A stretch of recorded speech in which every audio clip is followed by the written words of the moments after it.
Tahukah kamu, sebagian besar orang yang kehilangan uang di investasi bukan karena mereka tidak bekerja keras, bukan karena mereka tidak cukup pintar, dan bukan juga karena mereka tidak punya cukup modal. Mereka kehilangan uang karena satu alasan sederhana. Mereka tidak pernah diajarkan aturan dasarnya. Bayangkan kamu bermain catur tanpa pernah tahu cara bidak bergerak. Tentu kamu akan kalah terus, bukan karena bodoh, tapi karena tidak tahu aturan mainnya. Itulah yang terjadi dengan sebagian besar investor pemula. Robert Kiyosaki, penulis Rich Dad Poor Dad, mengatakan bahwa ayah kayanya mengajarkan 6 aturan dasar investasi yang mengubah total cara pandangnya tentang uang. Pelajaran yang tidak ada di kurikulum sekolah manapun.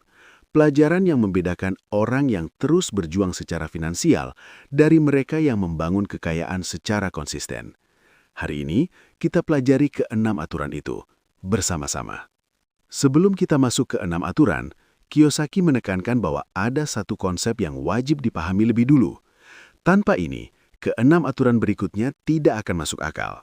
Konsepnya adalah ada 3 jenis pendapatan yang berbeda, dan kebanyakan orang hanya mengenal satu saja. Jenis pertama, earned income, pendapatan kerja. Ini adalah gaji, upah, bayaran dari pekerjaan. Kamu bekerja 1 jam, kamu dibayar untuk 1 jam itu. Kamu berhenti bekerja, pendapatanmu berhenti. Ini adalah jenis pendapatan yang paling banyak dikejar orang. Dan ironisnya, ini adalah jenis pendapatan yang paling berat pajaknya. Di banyak negara termasuk Indonesia, pajak penghasilan dari gaji bisa mencapai 15 hingga 30%. Jenis kedua, portfolio income, pendapatan portfolio. Ini adalah keuntungan dari paper assets, saham, obligasi, reksadana.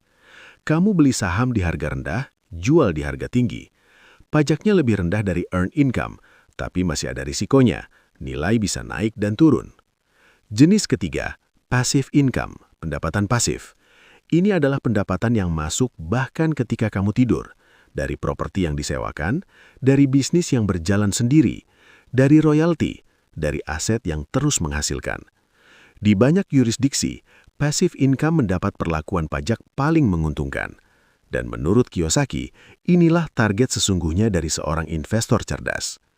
Dengan fondasi 3 jenis pendapatan ini, sekarang kita bisa masuk ke 6 aturan dasarnya. Aturan pertama, ketahui untuk jenis pendapatan apa kamu berinvestasi. Ini terdengar sederhana, tapi sangat banyak investor yang melanggarnya. Kebanyakan orang masuk ke investasi tanpa tujuan yang jelas. Mereka beli saham karena katanya lagi naik. Mereka beli kripto karena teman-temannya beli.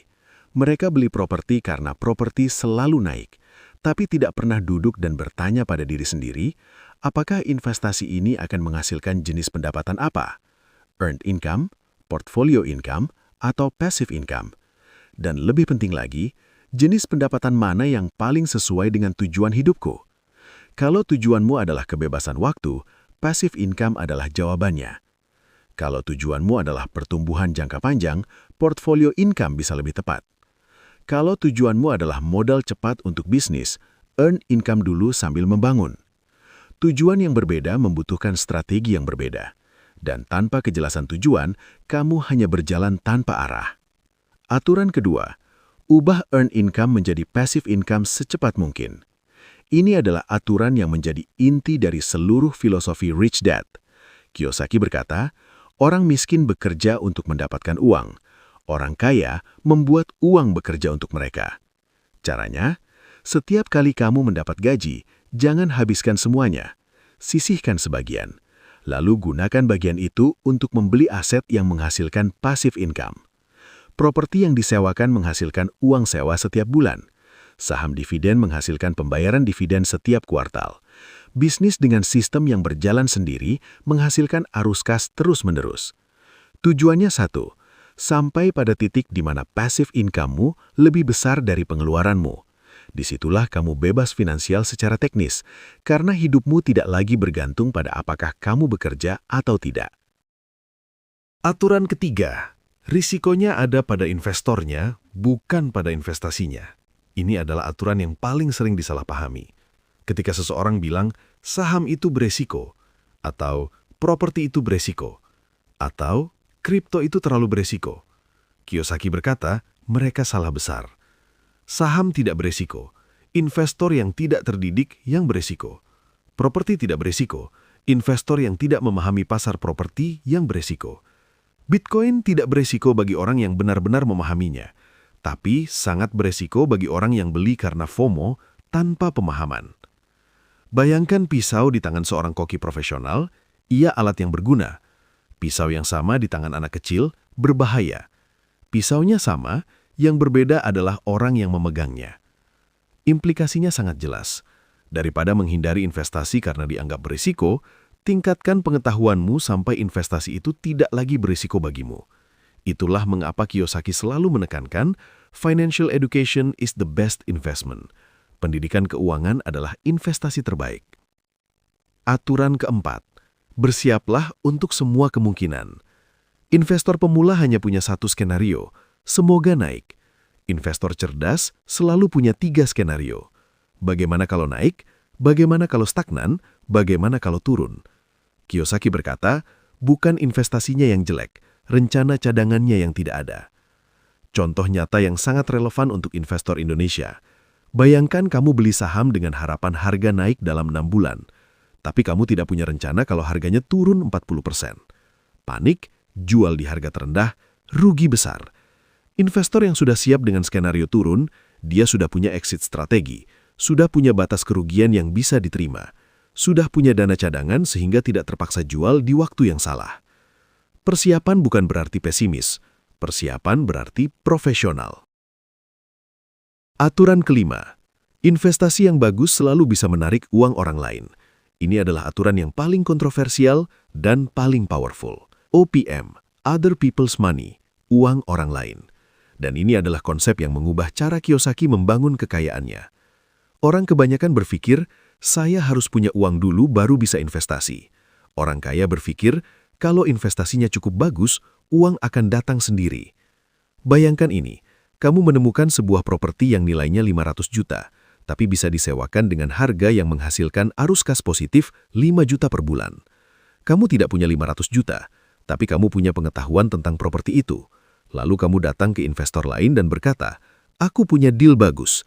Kamu taruh 500 juta, kita bagi hasilnya 50-50. Investor itu mendapat passive income tanpa kerja keras. Kamu mendapat passive income tanpa modal sendiri. Dan propertinya berjalan menguntungkan keduanya. Inilah OPM dalam praktik paling sederhana. Di skala yang lebih besar, ini adalah cara kerja private equity, venture capital, dan semua struktur investasi profesional di dunia. Kuncinya bukan modal. Kunci OPM adalah deal yang cukup bagus sehingga uang datang mencarimu, bukan kamu yang mencari uang. Dan untuk menemukan deal yang bagus, kembali ke aturan ketiga, butuh pengetahuan yang dalam di bidang investasi yang kamu masuki. Tanpa pengetahuan, tidak ada investor cerdas yang mau taruh uangnya bersamamu. Dengan pengetahuan yang terbukti, uang akan datang sendiri. Aturan keenam, belajar mengevaluasi risiko dan reward dari setiap investasi. Inilah aturan terakhir dan yang merangkum semuanya. Kiyosaki berkata bahwa investor awam selalu melihat investasi dari satu sisi saja. Berapa yang bisa saya dapatkan? Investor cerdas melihat dari 2 sisi. Berapa yang bisa saya dapatkan dan berapa yang bisa saya kehilangan. Lalu mereka menghitung rasionya. Ini disebut risk-reward ratio. Contoh sederhana, kalau sebuah investasi bisa menghasilkan keuntungan maksimal 30%, tapi bisa kehilangan maksimal 80%, maka risk-reward ratio-nya sangat buruk. Tapi kalau sebuah investasi bisa menghasilkan 50% dengan risiko kehilangan maksimal 10%, itu risk-reward yang menarik. Investor profesional tidak mencari investasi tanpa risiko. Investasi tanpa risiko tidak ada. Yang mereka cari adalah investasi dengan risiko yang bisa dikelola dan reward yang sepadan atau lebih besar dari risikonya. Dan untuk mengevaluasi ini dengan akurat, kamu butuh 3 hal. 1. Pengetahuan tentang aset yang kamu investasikan. 2. Data historis tentang performa aset tersebut. 3. Pemahaman tentang kondisi makroekonomi yang mempengaruhinya. 3 hal ini bisa dipelajari oleh siapapun, tapi butuh komitmen dan waktu. Dan kebanyakan orang tidak mau melakukan itu, karena lebih mudah mendengar tips dari grup WhatsApp. Sekarang, mari kita bawa 6 aturan ini ke konteks kehidupan nyata di Indonesia. Aturan 1 dalam konteks Indonesia. Kalau kamu karyawan, earn income-mu adalah gaji. Tujuan utamamu, ubah sebagian earn income itu jadi passive income secepat mungkin. Mulai dari yang paling terjangkau, reksadana, emas, atau saham dividen. Aturan 2 dalam konteks Indonesia. Prinsip pay yourself first. Sisihkan 10% dari gaji sebelum apapun. Bahkan 5% pun sudah lebih baik dari nol. Automate jika bisa, agar tidak perlu keputusan setiap bulan. Aturan 3 dalam konteks Indonesia. Investasi properti di Indonesia tidak beresiko jika kamu memahami pasar lokal. Saham IHSG tidak beresiko jika kamu memahami fundamental perusahaannya. Kripto tidak beresiko jika kamu memahami teknologi dan siklusnya. Resiko ada di pengetahuanmu, bukan di asetnya. Aturan 4 dalam konteks Indonesia. Selalu punya dana darurat sebelum investasi agresif. Minimal 3 bulan pengeluaran di instrumen yang liquid. Ini adalah skenario cadanganmu kalau semua berjalan buruk. Aturan 5 dalam konteks Indonesia. OPM di Indonesia bisa dimulai dari skala kecil. Patungan beli properti dengan teman atau saudara. Joint venture bisnis kecil dengan modal dari orang lain. Atau bahkan modal dari pinjaman bank yang digunakan untuk aset produktif, bukan untuk konsumsi. Aturan 6 dalam konteks Indonesia. Sebelum beli saham apapun, pelajari 3 hal. Laporan keuangannya, tren industrinya, kondisi makroekonominya. Baru setelah itu evaluasi risk-reward-nya. Ini butuh waktu, tapi ini yang membedakan investor dari penjudi.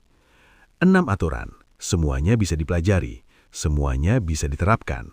Tapi izinkan saya jujur. Sebagian besar orang yang menonton video ini tidak akan menerapkan satu pun dari ini. Bukan karena mereka tidak mampu, tapi karena perubahan butuh ketidaknyamanan. Dan kebanyakan orang lebih memilih zona nyaman dari perubahan. Kiyosaki pernah berkata, "Sekolah mengajarkan kamu untuk bekerja untuk uang. Rich Dad mengajarkan saya untuk membuat uang bekerja." Pelajaran mana yang lebih penting untuk hidupmu? Jawaban itu ada di tanganmu.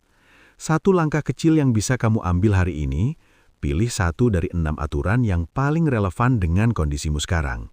Hanya 1, lalu terapkan dalam 7 hari ke depan. Tulis di kolom komentar, aturan mana yang akan kamu terapkan? Menulis itu adalah komitmen, dan komitmen mengubah niat menjadi aksi. Like kalau ke-6 aturan ini memberi kamu perspektif baru. Sampai jumpa, pelajari aturannya, ubah permainannya.